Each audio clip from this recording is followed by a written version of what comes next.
एक बार की बात है, मुल्ला नसीरुद्दीन अपने गांव में रहते थे। उनकी बुद्धिमानी और हाजिर जवाबी के किस्से दूर दूर तक मशहूर थे। लोग उनकी बातों में छिपी हंसी और शिक्षा दोनों के दीवाने थे। लेकिन मुल्ला नसीरुद्दीन का एक और शौक था, खुद की थोड़ी अजीब हरकतों से लोगों को चौंकाना। बकरा का सौदा। एक दिन मुल्ला बाजार से गुजर रहे थे। उन्होंने देखा कि एक आदमी खूबसूरत बकरा बेच रहा था। बकरा ऐसा शानदार था कि हर कोई उसकी तारीफ कर रहा था। मुल्ला ने मन ही मन सोचा, यह बकरा तो किसी राजा के दरबार में होना चाहिए, लेकिन शायद मैं इसे अपने घर ले जाकर गांव वालों को चकित कर सकता हूं। मोलभाव के बाद मुल्ला ने बकरा खरीद लिया। लेकिन इसके बाद गांव लौटने तक का सफर उनकी बुद्धिमत्ता का सबसे मजेदार किस्सा बन गया। 4 ठगों की योजना। बाजार में ही 4 ठग मुल्ला को बकरे के साथ जाते हुए देख रहे थे। बकरा देखकर उनकी आंखों में लालच आ गया। वे सोचने लगे, अगर यह बकरा हमारे पास आ जाए तो हम इसे बेचकर अच्छा पैसा कमा सकते हैं। चारों ने आपस में मिलकर एक योजना बनाई। उन्होंने तय किया कि वे मुल्ला को यह यकीन दिलाएंगे कि वह बकरा नहीं बल्कि कोई बेकार चीज लेकर जा रहे हैं। पहला ठग। जैसे ही मुल्ला रास्ते में आगे बढ़े, पहला ठग उनके पास आया और बोला, मुल्ला साहब, यह आप क्या कर रहे हैं? आपने कुत्ते को रस्सी से बांधकर क्यों पकड़ रखा है? मुल्ला ने चौंक कर कहा, यह कुत्ता नहीं है, यह तो बकरा है। ठग ने हंसते हुए कहा, क्या आप मजाक कर रहे हैं? यह तो साफ कुत्ता है। मुल्ला ने ठग को अनदेखा किया और आगे बढ़ गए। दूसरा ठग। थोड़ी दूर चलते ही दूसरा ठग आया और बोला, मुल्ला साहब, यह तो हैरत की बात है। आप गांव भर में मशहूर हैं और आज आप एक कुत्ते को बकरा समझकर घर ले जा रहे हैं। अब मुल्ला थोड़ा चिंतित हुए। उन्होंने बकरे को गौर से देखा, लेकिन वह तो बकरा ही था। तीसरा ठग। जैसे ही मुल्ला थोड़ा और आगे बढ़े, तीसरा ठग उनसे मिला। वह चिल्लाया, मुल्ला, आपने तो हमारी उम्मीदों पर पानी फेर दिया। आप इतने समझदार इंसान हैं और आज आप इस कुत्ते को बकरा कह रहे हैं। मुल्ला अब दुविधा में पड़ गए। उन्होंने मन में सोचा, 3 लोग एक ही बात कह रहे हैं। क्या सच में मेरी आंखों को धोखा हो रहा है?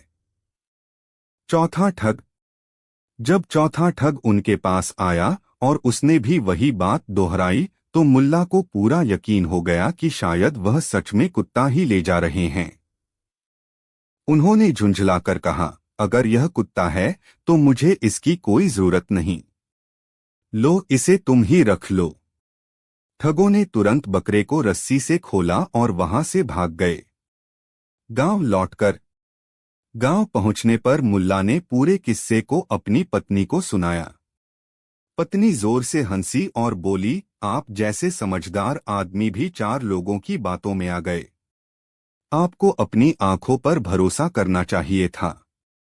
मुल्ला को अपनी भूल का एहसास हुआ। उन्होंने कहा, यह सच है कि मैंने अपनी बुद्धि का उपयोग नहीं किया, लेकिन अब से मैं कभी दूसरों की बातों में नहीं आऊंगा। सिखावनी। इस घटना के बाद मुल्ला ने गांव वालों को यह किस्सा सुनाया और कहा, कभी कभी लोग आपको धोखा देने के लिए संगठित हो जाते हैं। ऐसे में आपको अपनी आंखों और दिमाग पर भरोसा रखना चाहिए। यह कहानी गांव में मशहूर हो गई और मुल्ला नसीरुद्दीन के अनुभवों की एक और कड़ी जुड़ गई। ठगों को भी सबक मिला कि मुल्ला को बार बार मूर्ख बनाना आसान नहीं। निष्कर्ष। यह कहानी हमें सिखाती है कि भीड़ की बातों में आकर अपनी बुद्धि को अनदेखा नहीं करना चाहिए। सत्य और ज्ञान का उपयोग कर ही हम सही निर्णय ले सकते हैं। गांव में एक दिन एक बड़ा आयोजन हुआ। सब लोग मेले में खुशियां मना रहे थे। नसरुद्दीन भी वहां पहुंचे। वहां गांव के जमींदार ने एक अनोखी चुनौती रखी। उन्होंने एक मोटी और बड़ी रस्सी के ऊपर एक मटका बांध दिया और कहा, जो इस मटके को बिना गिराए नीचे उतारेगा उसे 100 सोने के सिक्के इनाम में दिए जाएंगे। लोगों ने कोशिश की।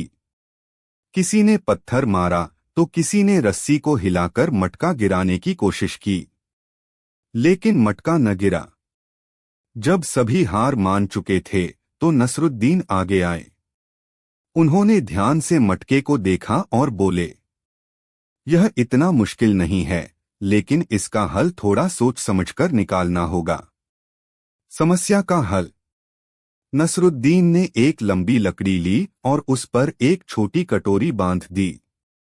कटोरी में उन्होंने थोड़ा सा तेल भरा और लकड़ी को मटके के पास ले जाकर मटके के ऊपर तेल गिराना शुरू कर दिया।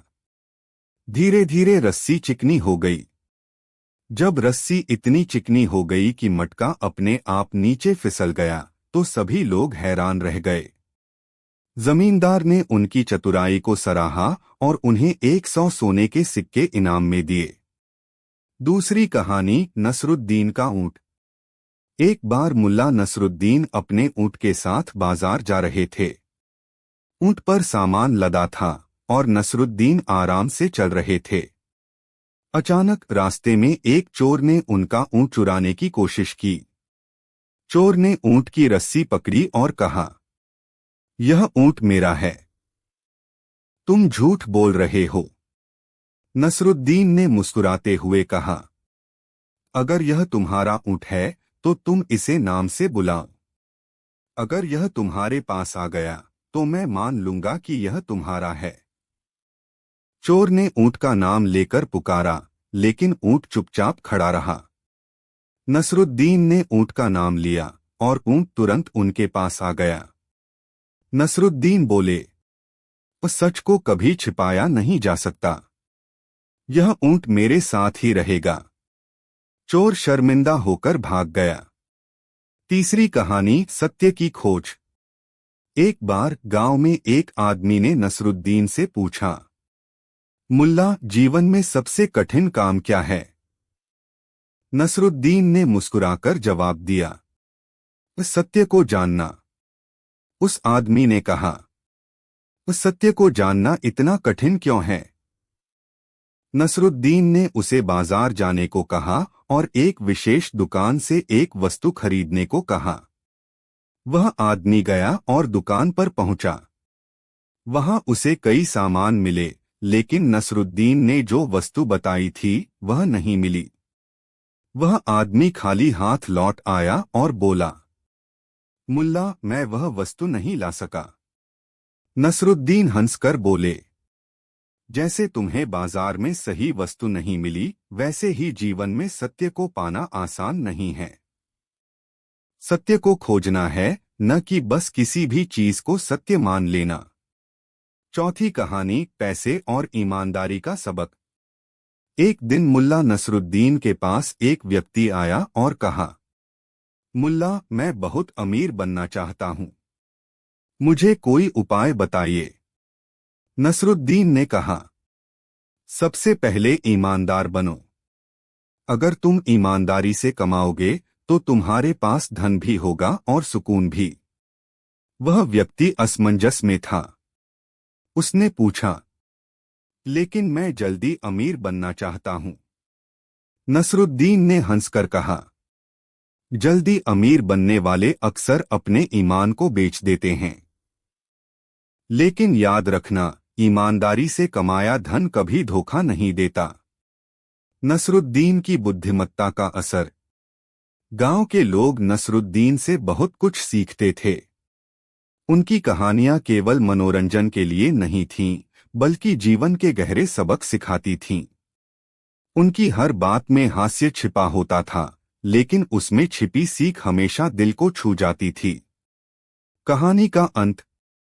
एक दिन नसरुद्दीन गांव के बच्चों के साथ खेल रहे थे। एक बच्चा उनके पास आया और बोला, मुल्ला, आप हमें हंसाते भी हैं और सिखाते भी।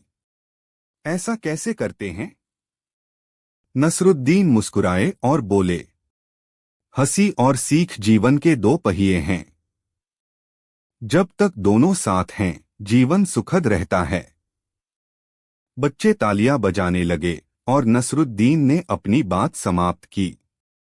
इस तरह मुल्ला नसरुद्दीन की कहानियां सिखाती हैं कि बुद्धिमत्ता और हास्य के साथ जीवन को सुंदर बनाया जा सकता है। कहानी 2।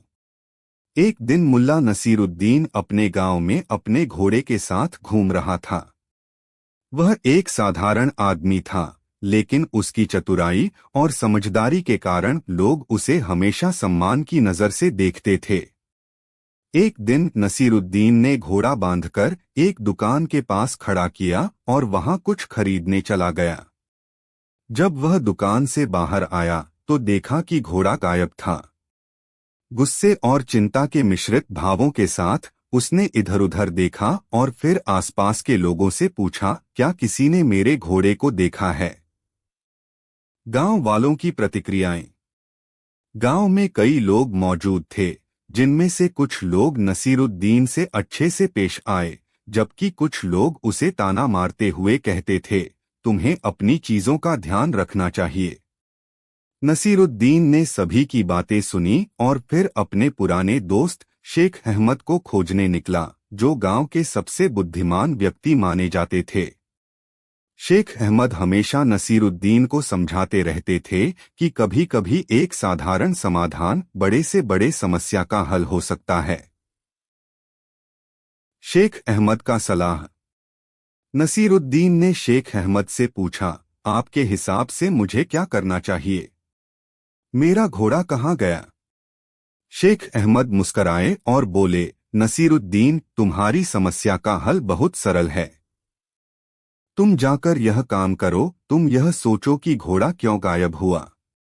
क्या तुम्हें घोड़े का कुछ नुकसान हुआ है या घोड़ा अपने आप गायब हो गया?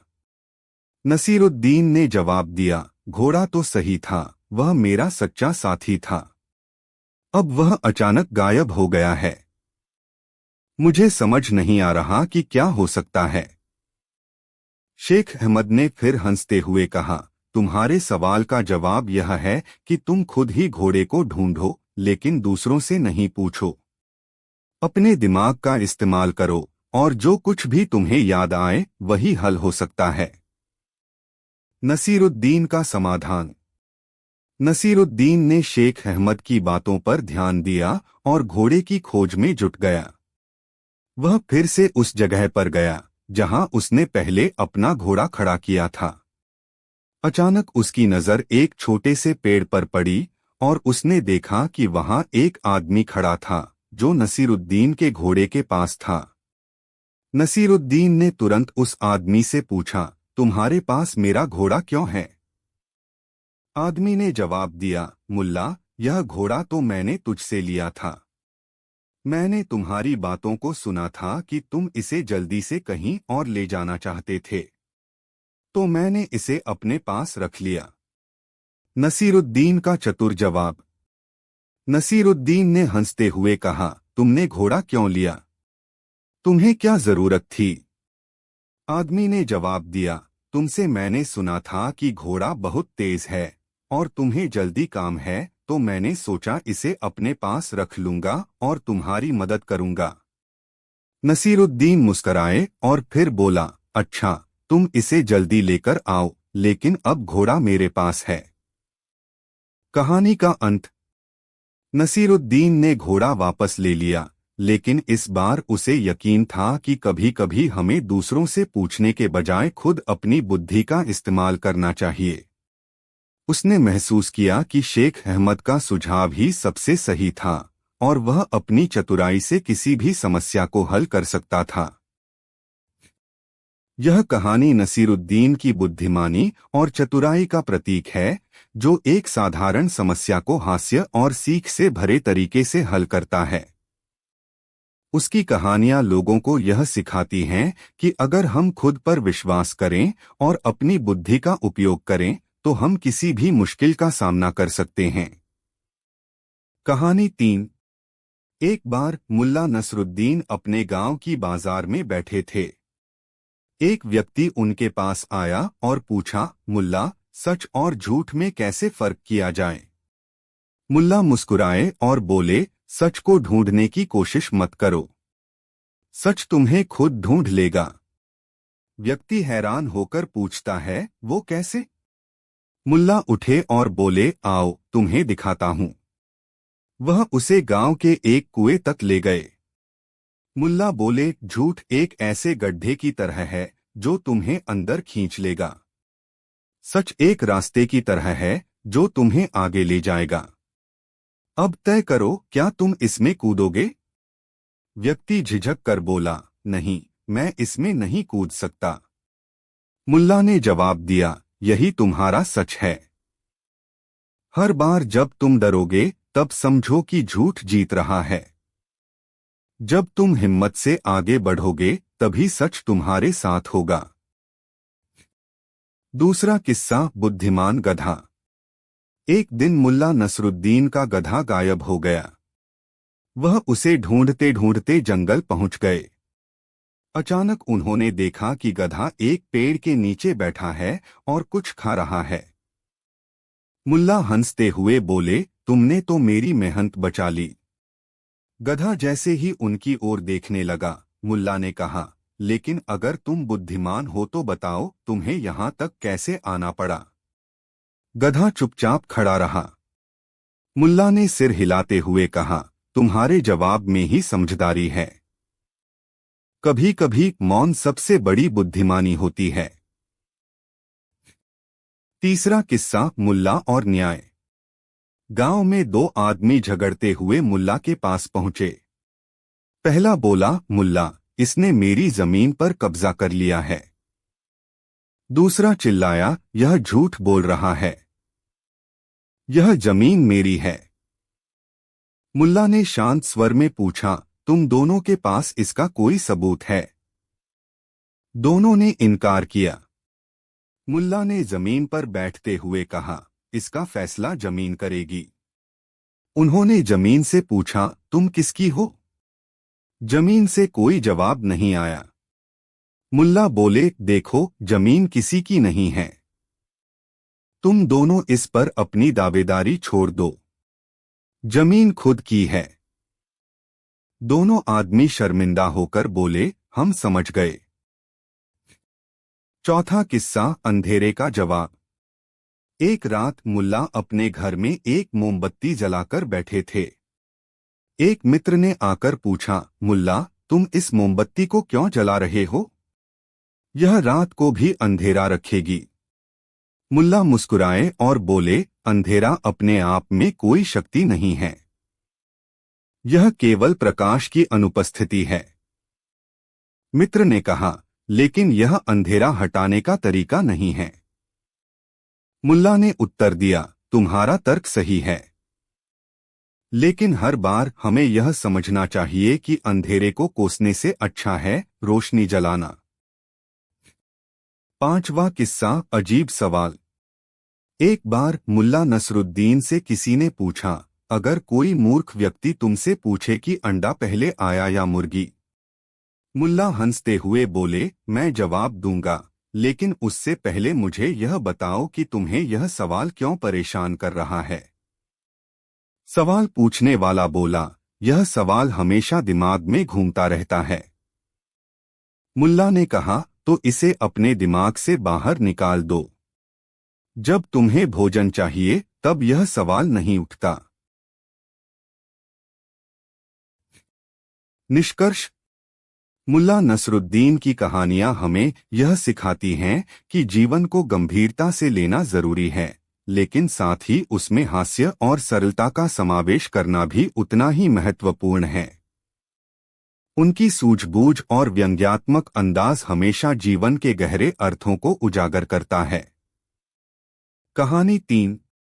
एक बार की बात है, एक छोटे से गांव में मोल्ला नसीरुद्दीन रहते थे। उनकी प्रसिद्धि पूरे क्षेत्र में फैल चुकी थी और लोग उनकी चतुराई, उनके हास्य और उनके जीवन के दृष्टिकोण के लिए उन्हें सम्मानित करते थे। एक दिन गांव के राजा ने नसीरुद्दीन को दरबार में बुलाया। राजा ने नसीरुद्दीन से कहा, मोल्ला, मैं तुमसे एक कठिन सवाल पूछने आया हूं। अगर तुम इसका सही उत्तर दे सको तो मैं तुम्हें एक बहुत बड़ा पुरस्कार दूंगा, लेकिन अगर तुम गलत उत्तर दोगे तो तुम्हें कठोर सजा मिलेगी। नसीरुद्दीन ने मुस्कुराते हुए कहा, महाराज, आपके सवाल का उत्तर देने से पहले मैं यह जानना चाहता हूं कि पुरस्कार और सजा का निर्णय आपके द्वारा किस आधार पर किया जाएगा।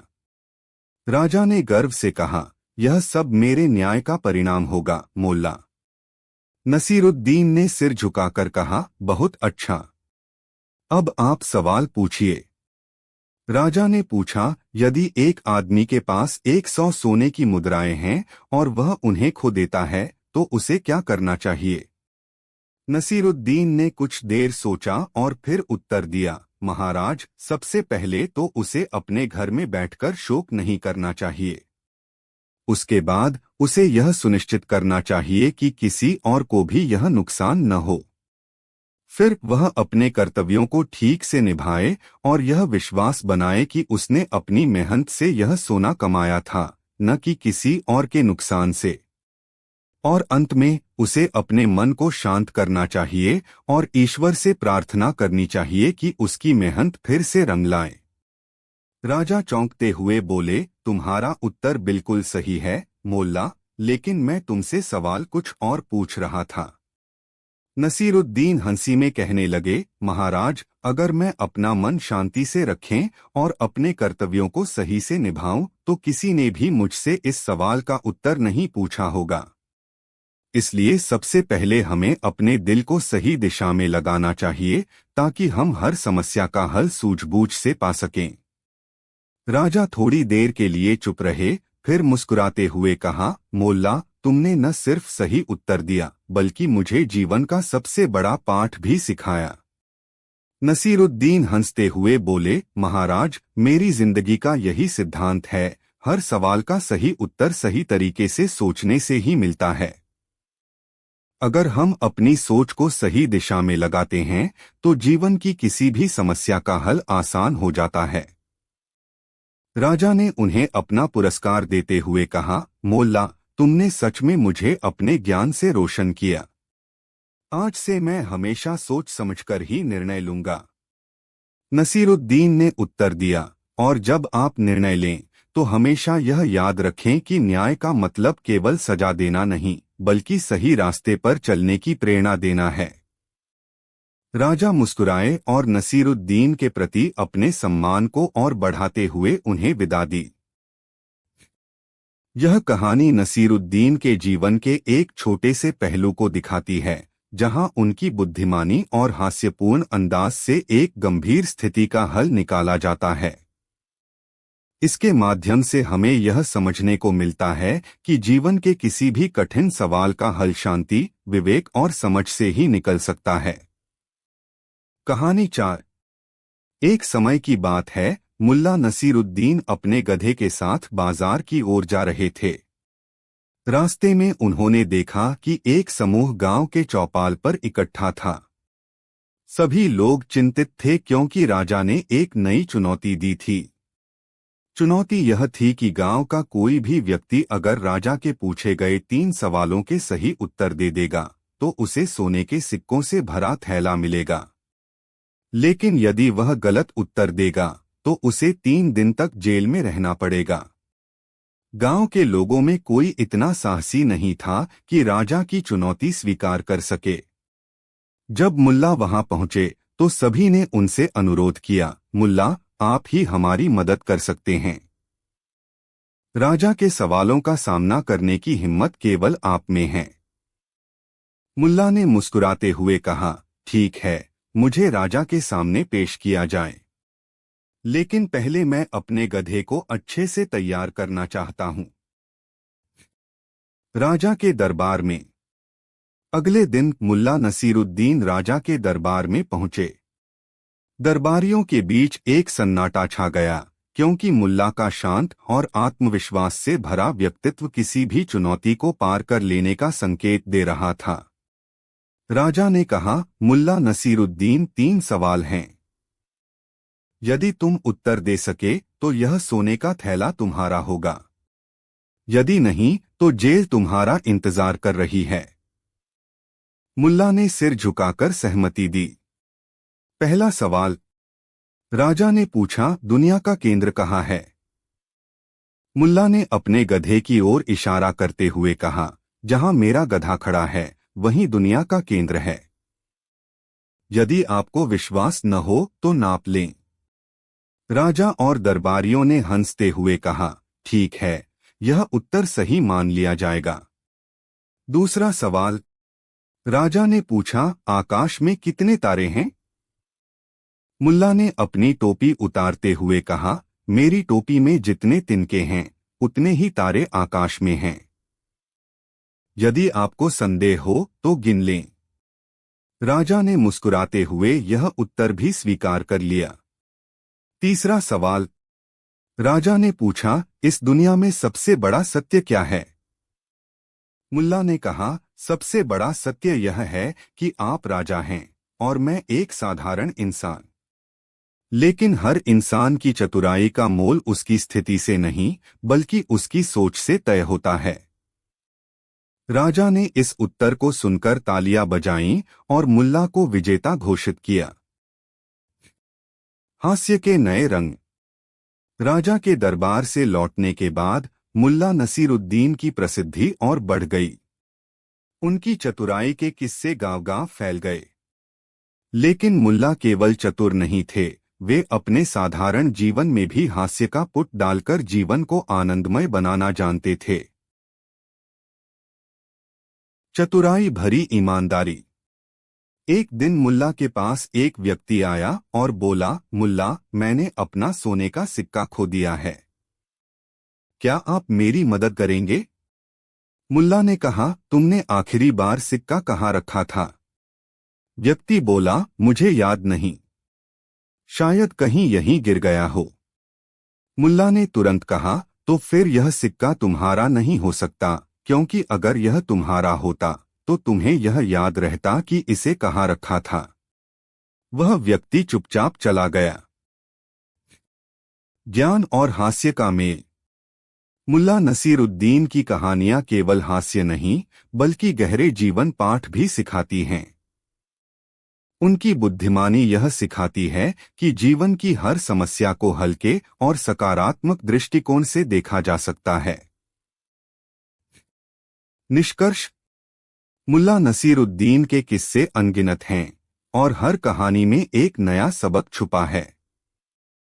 उनका जीवन हमें सिखाता है कि चतुराई, ईमानदारी और हास्य के साथ हम हर समस्या का हल ढूंढ सकते हैं। उनका व्यक्तित्व आज भी लोक कथाओं में जीवंत है और हमें सिखाता है कि जीवन की कठिनाइयों का सामना हंसी और चतुराई के साथ करना चाहिए। कहानी 5। मुल्ला नसीरुद्दीन का गांव बहुत शांत और साधारण था। लेकिन वहां के लोग अक्सर छोटी छोटी बातों पर विवाद कर बैठते। मुल्ला को सभी जानते थे क्योंकि उनकी समझदारी और मजाकिया अंदाज लोगों को बहुत पसंद आता था। एक दिन गांव के कुछ लोग एक बड़ी समस्या को लेकर मुल्ला के पास पहुंचे। गांव में एक अमीर व्यापारी था जिसका नाम हमीद था। उसने एक बड़े जलसे का आयोजन किया और सभी गांव वालों को आमंत्रित किया। जलसे में एक प्रतियोगिता रखी गई जिसमें सवालों के जवाब देने पर इनाम रखा गया। लेकिन प्रतियोगिता इतनी कठिन थी कि लोग डरने लगे। प्रतियोगिता की चुनौती। हमीद ने सबके सामने ऐलान किया, मेरे पास 2 थैले हैं। एक में सोने के सिक्के हैं और दूसरे में केवल मिट्टी। जो भी मेरे सवाल का सही जवाब देगा उसे सोने का थैला मिलेगा। लेकिन अगर जवाब गलत हुआ तो उसे मिट्टी का थैला लेना पड़ेगा। गांव के लोगों में हड़कंप मच गया। सभी जानते थे कि हमीद बहुत चालाक है और उसके सवालों में फंसा देना आम बात थी। किसी को भी अपनी बेइज्जती नहीं करानी थी, इसलिए सभी चुप थे। मुल्ला नसीरुद्दीन भी वहां मौजूद थे। उन्होंने मुस्कुराते हुए हमीद की चुनौती स्वीकार कर ली। पहला सवाल, उलझी हुई गुत्थी। हमीद ने पहला सवाल पूछा, ऐसा कौन सा जीव है जो सुबह 4 पैरों पर चलता है, दोपहर को 2 पैरों पर और शाम को 3 पैरों पर? गांव वाले हैरान रह गए। सवाल कठिन था, लेकिन मुल्ला बिना किसी चिंता के बोले, यह जीव इंसान है। बचपन में वह चारों हाथ पैरों के बल चलता है, युवावस्था में 2 पैरों पर और बुढ़ापे में लाठी के सहारे 3 पैरों का सहारा लेता है। हमीद थोड़ा परेशान हुआ, लेकिन उसने दूसरा सवाल पूछा। दूसरा सवाल समय की कीमत। हमीद ने पूछा, अगर तुम्हारे पास समय हो तो क्या तुम उसे बेच सकते हो? मुल्ला ने मुस्कुराते हुए कहा, नहीं, समय को बेचा नहीं जा सकता, लेकिन इसका सही उपयोग किया जा सकता है। जो समय को समझता है वही असली अमीर है। गांव वाले मुल्ला की समझदारी देखकर ताली बजाने लगे। आखिरी सवाल, असंभव निर्णय। अब हमीद को गुस्सा आ गया था। उसने आखिरी सवाल पूछा, जो सबसे कठिन था। अगर तुम्हारे पास एक आदमी है जो झूठ बोलता है और दूसरा जो हमेशा सच बोलता है, और तुम एक सवाल में दोनों का सच जानना चाहते हो, तो क्या पूछोगे? मुल्ला ने कुछ देर सोचा और कहा, मैं झूठे आदमी से पूछूंगा कि दूसरा आदमी क्या कहेगा। झूठा आदमी हमेशा गलत जवाब देगा, जिससे मैं सही निर्णय कर लूंगा। गांव वाले यह जवाब सुनकर दंग रह गए। नतीजा और सीख। हमीद ने मुल्ला की बुद्धिमानी को स्वीकार किया और सोने का थैला उन्हें दे दिया। मुल्ला ने वह थैला गांव के गरीबों में बांट दिया। इस घटना के बाद गांव वाले न केवल हंसे, बल्कि यह भी समझ गए कि कठिन परिस्थितियों में शांत दिमाग और चतुराई से काम लेना कितना जरूरी है। कहानी का संदेश। मुल्ला नसीरुद्दीन की कहानियों से हमें यह सीख मिलती है कि जीवन में हास्य और बुद्धिमानी का संतुलन हमें हर समस्या से बाहर निकाल सकता है। कहानी 6। एक दिन मुल्ला नसीरुद्दीन अपने गधे पर बैठे हुए अपने गांव के बाजार से गुजर रहे थे। हर ओर लोग परेशान और चिंतित नजर आ रहे थे। बच्चों के चेहरे पर उदासी थी, बूढ़े लोग चिंता में थे, और दुकानदारों के चेहरे पर चिंता की लकीरें साफ झलक रही थीं। मुल्ला ने अपने पड़ोसी से पूछा, भाई, क्या हो गया है? सब इतने परेशान क्यों हैं? पड़ोसी ने कहा, मुल्ला, हमारे गांव के कुएं का पानी अचानक सूख गया है। कुएं के बिना हमारा जीवन रुक जाएगा। न खेती होगी, न पीने का पानी मिलेगा। मुल्ला ने अपना दाढ़ी खुजाई और सोचा, यह तो गंभीर समस्या है। इसे हल करना होगा। भाग 2, समाधान की तलाश। मुल्ला ने गांव वालों को इकट्ठा किया और कहा, डरने की जरूरत नहीं है। हमें इस समस्या का हल निकालना होगा। सबसे पहले हमें यह समझना होगा कि कुएं का पानी क्यों सूखा है।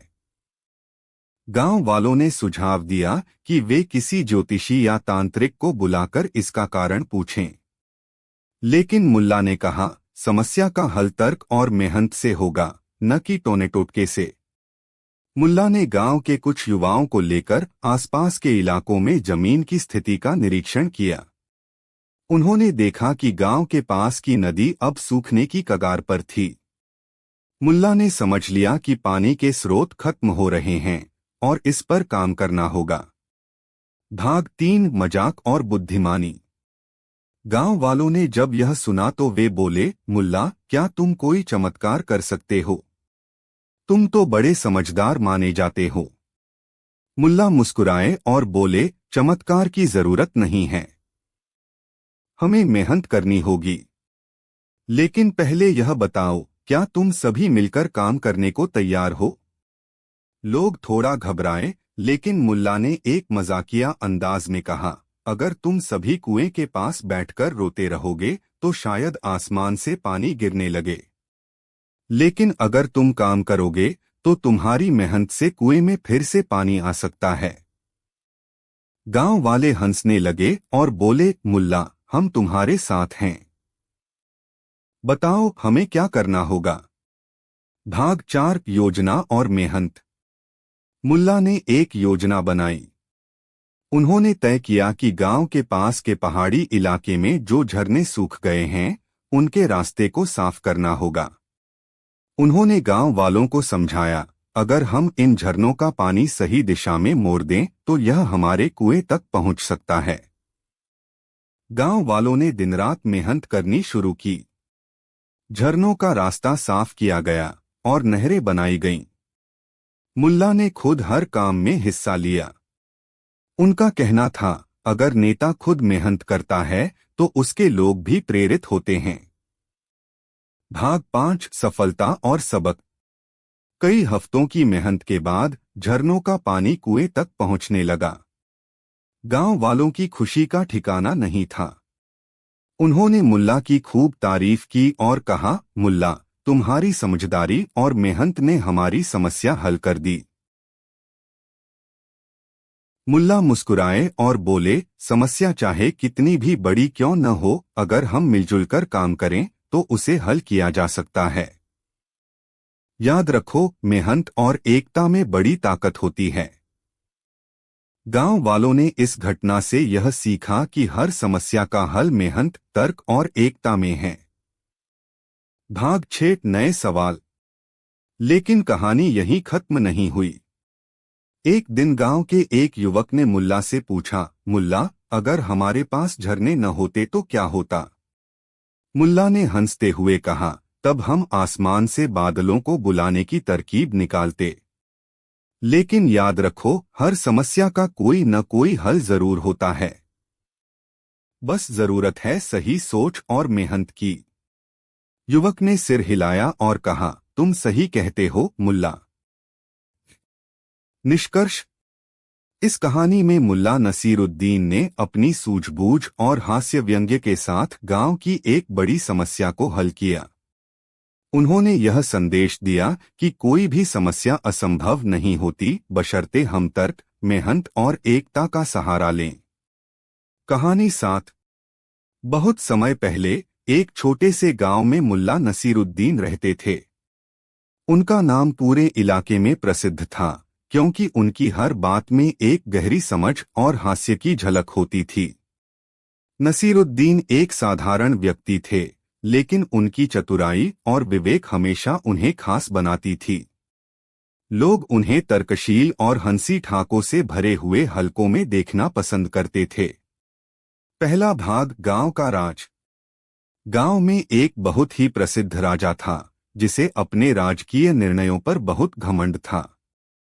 राजा ने अपने दरबार में एक अनूठी घोषणा की थी कि जो भी व्यक्ति उसे सही तरीके से कोई कठिन सवाल हल करके दिखाएगा, उसे बड़ा इनाम मिलेगा।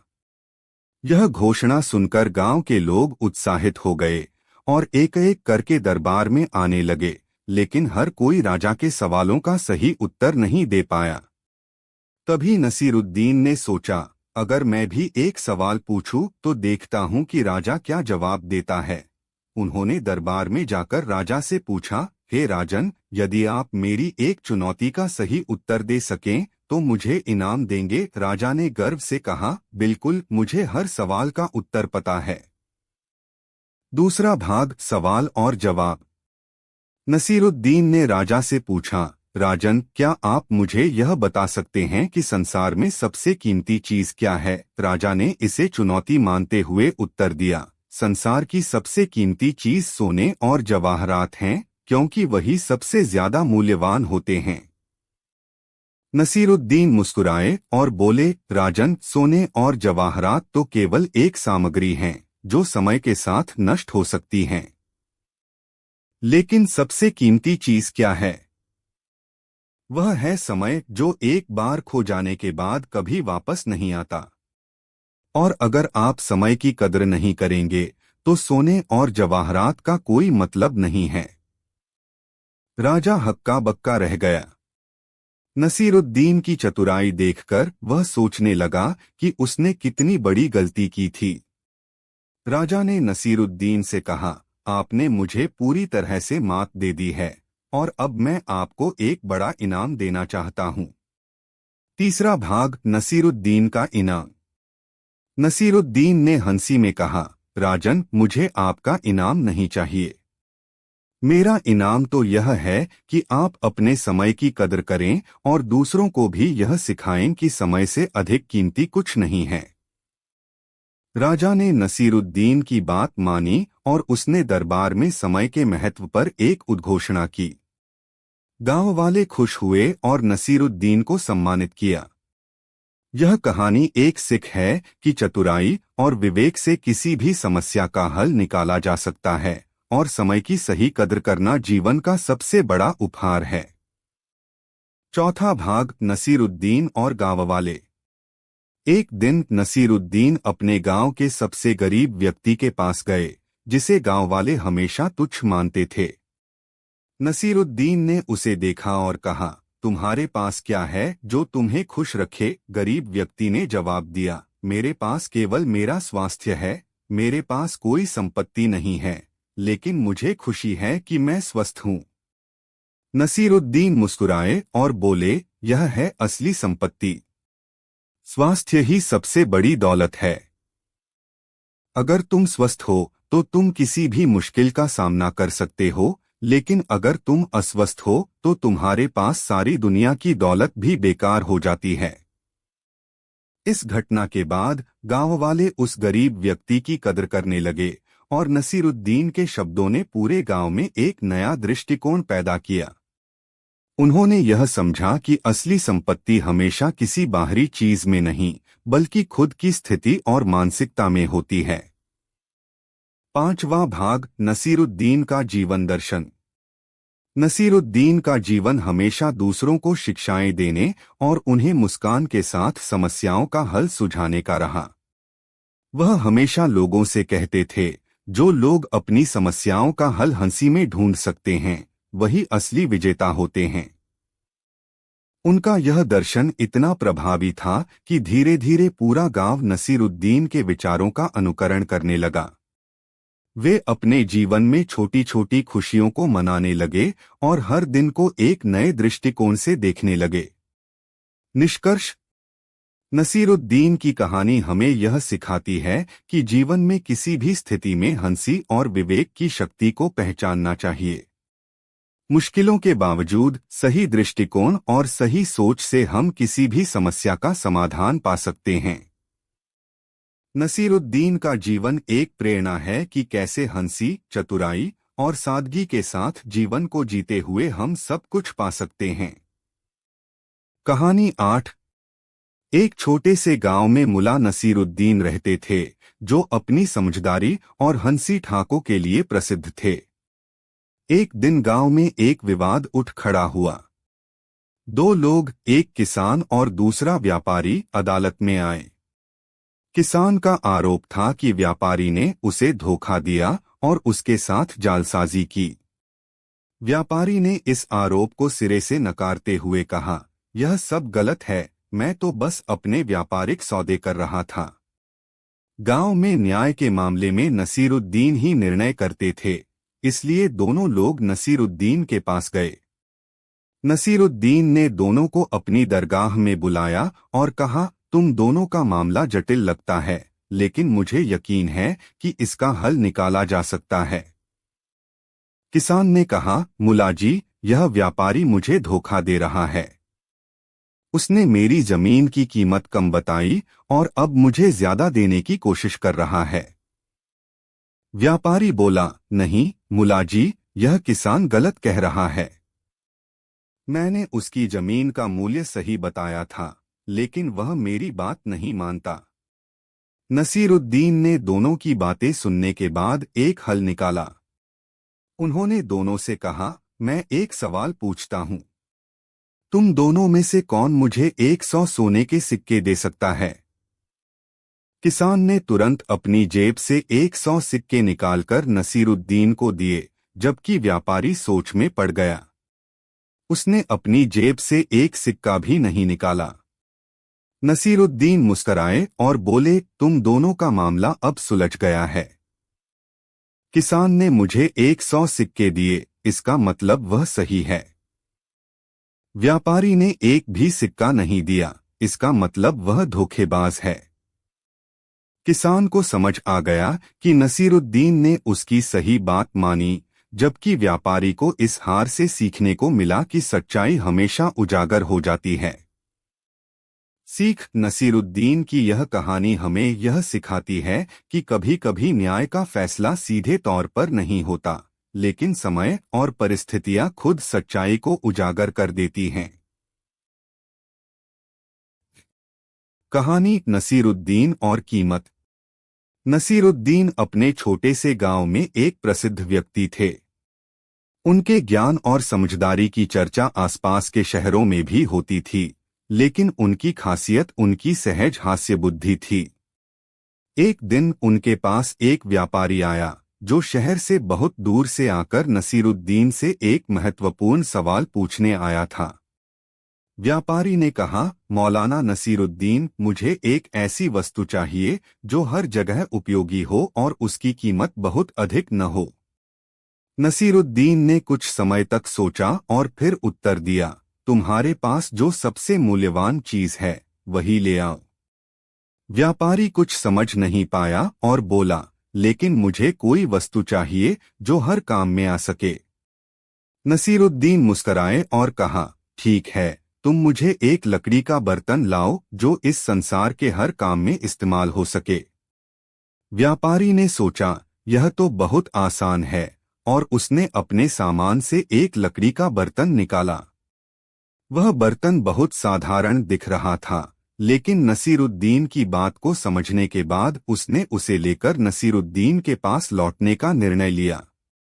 जब वह बर्तन लेकर नसीरुद्दीन के पास पहुंचा, तो नसीरुद्दीन ने बर्तन को लेकर एक गहरी नजर डाली और कहा, अब तुम इस बर्तन को किसी भी कार्य में उपयोग कर सकते हो, लेकिन मुझे बताओ, क्या तुम इसे किसी धार्मिक उद्देश्य के लिए इस्तेमाल कर पाओगे? व्यापारी थोड़ी देर के लिए चुप हो गया और फिर बोला, नहीं, यह बर्तन तो केवल साधारण चीजों को रखने के लिए है। नसीरुद्दीन मुस्कराए और कहा, तो फिर इसका मूल्य क्या हुआ? क्या तुम यह नहीं समझते कि यह बर्तन केवल वही काम करेगा जो तुम उसमें डालोगे? व्यापारी को अब एहसास हुआ कि वह कोई वस्तु नहीं खोज रहा था, बल्कि वह अपनी जिंदगी को बेहतर बनाने के उपाय की तलाश में था। नसीरुद्दीन ने फिर एक और बात कही, जीवन भी ऐसे ही है। तुम जितना बेहतर और मूल्यवान सोचोगे, उतना ही मूल्य तुम्हारी जिंदगी में आएगा। यदि तुम अपनी जिंदगी में मूल्यवान वस्तुएं डालोगे, तो जीवन में खुशी और संतोष मिलेगा। यह सुनकर व्यापारी ने अपनी गलती स्वीकार की और नसीरुद्दीन को धन्यवाद कहा। उसकी समझ में आ गया कि जीवन में असली मूल्य वही है जो हम अपने भीतर डालते हैं, न कि बाहरी वस्तुएं। नसीरुद्दीन का न्याय। एक दिन नसीरुद्दीन एक छोटे से गांव में अपने मित्रों के साथ बैठकर चाय पी रहे थे। तभी एक व्यक्ति दौड़ते हुए आया और नसीरुद्दीन से शिकायत करने लगा। व्यक्ति ने कहा, मौलाना नसीरुद्दीन, मेरे पड़ोसी ने मेरी बकरी चुरा ली है। मैं अब क्या करूं? नसीरुद्दीन ने उसे शांत किया और कहा, चलो हम यह मामला सुलझाते हैं। उन्होंने दोनों पक्षों को बुलाया और विवाद की जांच शुरू की। नसीरुद्दीन ने पहले चोर से पूछा, क्या तुमने सचमुच बकरी चुराई है? चोर घबराकर बोला, नहीं मौलाना, मैं तो बस बकरी को थोड़ा चराने के लिए ले गया था। नसीरुद्दीन ने उस पर विश्वास किया और फिर चोर से पूछा, क्या तुम्हारे पास इस बकरी का कोई प्रमाण है कि यह तुम्हारी है? चोर ने थोड़ी देर सोचा और कहा, नहीं, लेकिन मैं इसे लेकर गया था। नसीरुद्दीन ने फिर उस आदमी से पूछा, तुम्हारी बकरी का क्या नाम है? आदमी ने उत्तर दिया, उसका नाम रानी है। नसीरुद्दीन ने फिर बकरी को देखा और कहा, यह बकरी तुम्हारी नहीं बल्कि चोर की है। व्यक्ति हैरान होकर बोला, मौलाना, कैसे? नसीरुद्दीन मुस्कराए और बोले, तुमने बकरी का नाम रानी रखा है, लेकिन जब चोर इसे ले गया तो वह इसे चोर नहीं कहता। इसका मतलब है कि वह जानता था कि वह बकरी चुराने के लिए ले गया था। अब सब समझ गए और विवाद सुलझा लिया गया। नसीरुद्दीन की न्याय की समझ और उनके दृष्टिकोण ने सभी को एक नया नजरिया दिया। नसीरुद्दीन का अंतर्मंथन। एक दिन नसीरुद्दीन ने अपने घर के आंगन में ध्यान लगाकर बैठने का निर्णय लिया। वह पूरी तरह से शांत होकर अपने भीतर की आवाज को सुनने की कोशिश कर रहे थे। दिन भर की हलचल और बाहरी दुनिया से अलग उन्होंने महसूस किया कि जीवन का असली उद्देश्य कुछ और ही था। उनके भीतर एक गहरी शांति का एहसास हुआ। नसीरुद्दीन ने समझा कि जब तक हम अपने भीतर की सच्चाई नहीं पहचानते, तब तक हम बाहरी दुनिया में शांति नहीं पा सकते। अपने अनुभवों और कष्टों को ध्यान में रखते हुए वह अब यह मानने लगे थे कि हर व्यक्ति की जिंदगी एक यात्रा है और उसमें हर पल नया कुछ सीखने का अवसर होता है।